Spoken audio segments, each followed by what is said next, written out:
Good evening, and welcome to another episode of the Interactive Grimoire. Tonight's question, what is a zombie?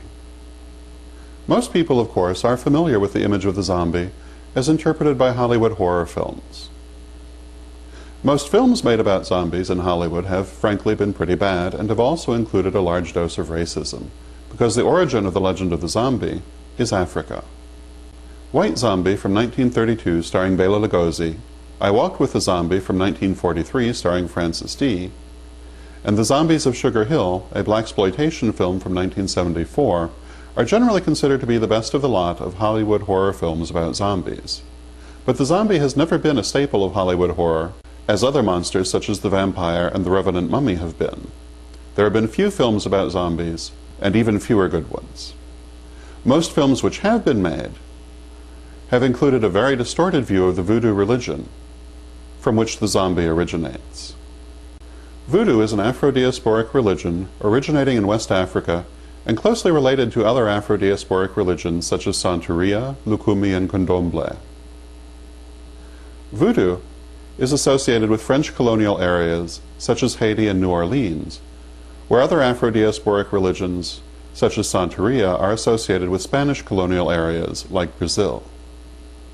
The word voodoo is a Dahomean term meaning spirit, and voodoo does indeed venerate a large number of spirits, much more so than Santeria.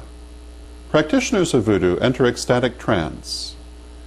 The spirits enter their bodies and speak through them. Music and dance are important parts of voodoo worship, as is animal sacrifice.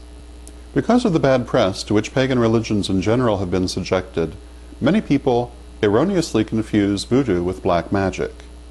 In reality, voodoo is a religion like any other religion, and though its attitudes toward magic differ somewhat from, say, Wicca, it does not approve of black magic as such.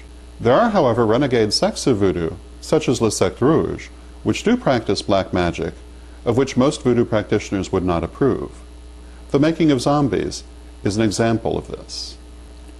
Popular fiction to the contrary, The Making of Zombies is not and never was the province of the voodoo priesthood, known as Hunyan and Mambo, but rather of a kind of black magician known as a Bokor.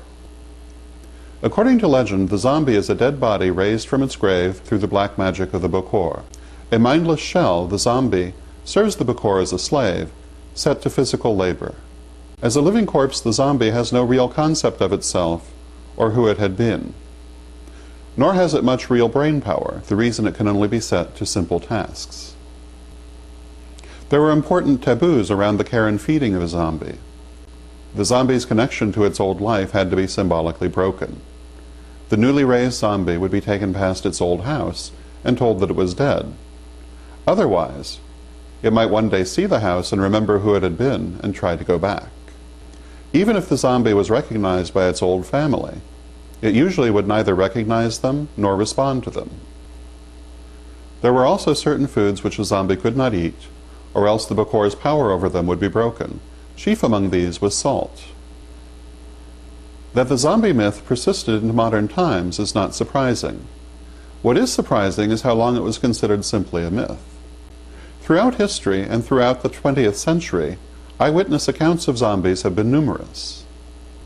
Among the most vivid accounts of zombies are those given by Seabrook in his book, The Magic Island, published in 1929. Although The Magic Island would be considered somewhat condescending, if not openly racist by today's standards, it is nonetheless an interesting eyewitness account of the Haiti of the time, including zombies, which Seabrook claims to have seen personally.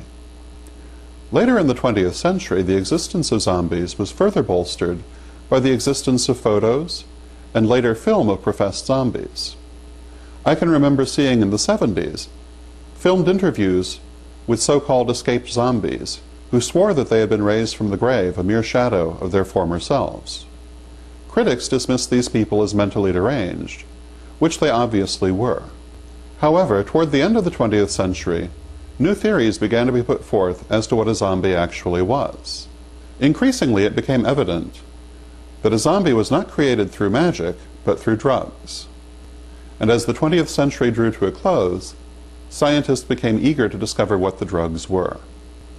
The excellent book and film, The Serpent and the Rainbow, give a fictionalized account of this process. In the book, the hero discovers that zombies are made through the administration of a poison made from a tropical plant, to whose active ingredient he gives the scientific name zombinol. In reality, it was later than this when the actual poison used was discovered. It is now believed that the poison of the pufferfish is the drug used in the making of zombies. Basically, the Bakor would extract the poison from the pufferfish and administer it to a selected victim. The victim would enter a catatonic state resembling death and be accepted as dead by their family and buried. The Bakor would then return, dig them up, and revive them. The unfortunate victim would actually believe that they had in fact died and were a zombie. Moreover, the poison also caused brain damage. The person would in many ways be left a mindless shell, just like the zombie of myth. They could then be used by the Bakor as an essentially mindless slave. This is the truth behind the legend of the zombie. A good argument could be made that it is somewhat more horrible than the myth.